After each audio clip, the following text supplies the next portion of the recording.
Welcome back.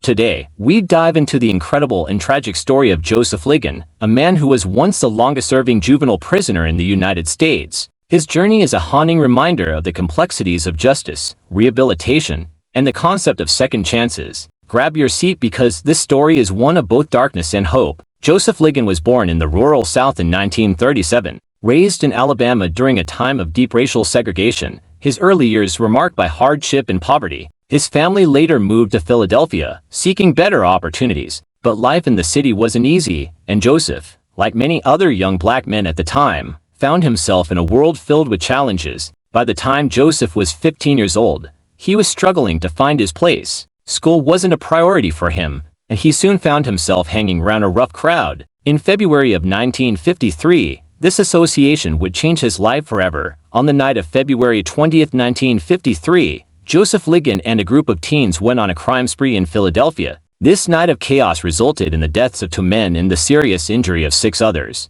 Though Ligon admits to being involved in the spree, he maintains to this day that he did not personally kill anyone. Nonetheless, at the age of 15, Joseph was arrested and charged with murder. Back then, the court system was far less forgiving of juveniles. Joseph, along with several others, was tried as an adult. Facing overwhelming pressure, Joseph pled guilty. He later said he didn't fully understand the gravity of his plea or the potential lifelong consequences. Joseph was sentenced to life in prison without the possibility of parole, a sentence that would keep him behind bars for more than 6 decades. He entered Pennsylvania's prison system as a teenager, barely 15, with no hope of release. For the next 68 years, Joseph would call prison home. As the years passed, the world outside changed. Civil rights movements, technological revolutions, and cultural shifts occurred.